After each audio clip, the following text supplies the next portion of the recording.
Hello again. Well, the Scottish TUC got off to a lively start with a rousing speech from Transport Workers leader Jack Jones. He added, "Cannot the leisured classes in our society learn to play without all the fripperies of Ascot and the like? If the country is against the wall, there is a need to demonstrate the Dunkirk spirit." Well, Ascot has always been a favourite target for left-wingers. But how did those punters in the neighbouring racecourse of Epsom react to Mr Jones today? Sandra Harris was down there.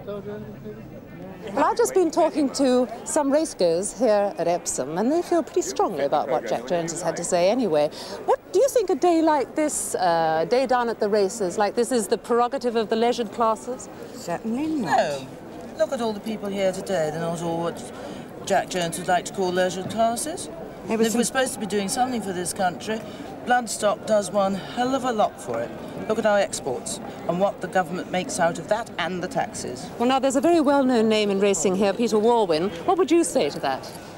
Well, I would entirely agree. Who does Jack Jones represent anyway? Has he had a mass meeting of all his members to find out whether they want to go racing? Most of them do. Certainly Mr Joe Gormley does. If people want to go racing or play golf or go swimming, as the unions now want a 35-hour week and people are obviously going to have more leisure, why shouldn't they go racing if they want to? And an awful lot of people here work in the industry and work jolly hard in it. And it employs 100,000 people and it gives about 120 million a year to the government, which Mr Jack Jones supports. So there we are. Well, now, this is a working day, isn't it? This is a working day for most people, and yet there seem to be an awful lot of folk here who are here to either watch the races or to go gambling or whatever. Couldn't they be better employed perhaps somewhere else? Well, I don't know. I've come here to work because it is my business, which is largely the export of horses, which is producing foreign currency to this country. And what's more, a lot of foreigners come here. The biggest attraction in the tourist trade is races like Ascot and so on. And the people that come for those races are not ones who are going to buy a twopenny bar of chocolate, but people who are going to buy a Rolls Royce and a fur coat for their wife while they're here. They want to see the racing that goes on in England. It's one of the few things that we can do really well. Are the fripperies then, do you think? I mean, the nice hats, the pretty dresses, are they then important in this kind of world? I'm not thinking of Royal Ascot. I'm thinking of Ripon and Wolverhampton, Newmarket and Chepstow and Folkestone and Brighton.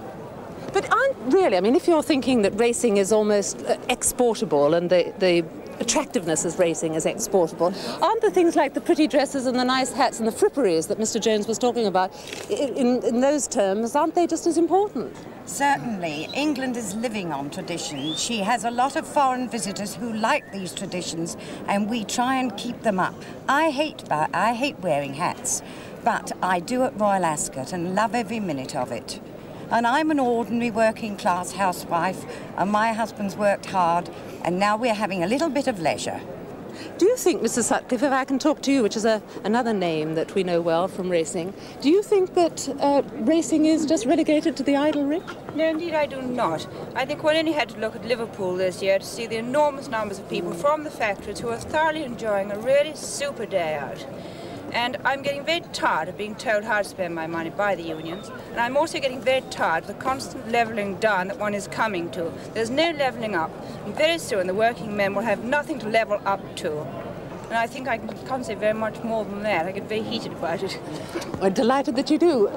Would you agree with this lady?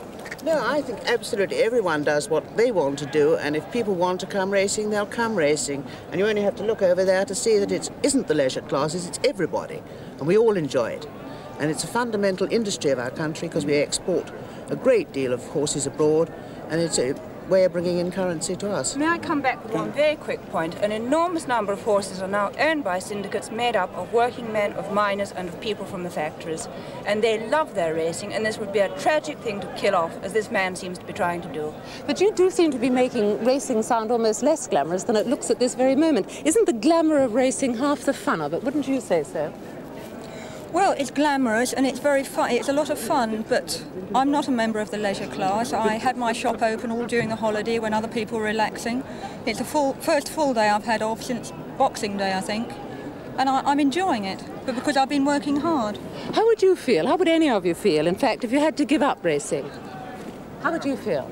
Oh, well, I certainly wouldn't want Mr Jack Jones to tell me I had to give up racing. Thank you very much. I'd like to see Mr Jack Jones give up trying to run the government of this country. That's what we want. Mr. Jack Jones, I gather, described racing as social frippery. Well, I would have thought he really ought to put his own house in order, because the greatest example of social frippery, I would have thought, was the TUC annual conference. For a start. Secondly, I'm a director of an engineering group, which is a small and privately owned company, and all I can say is that probably at least 70% of the people we employ, their favourite pastime is to go racing, whether it's at a point-to-point or whether it's at Epsom. Thank you very much, all of you. Well, as you may have guessed, Alan, they feel fairly strongly about it down here. Back to you. Thank you, Sandra. Thank you, Sandra, and I'm sure the working classes are glad they've got something to work up to, like Ascot.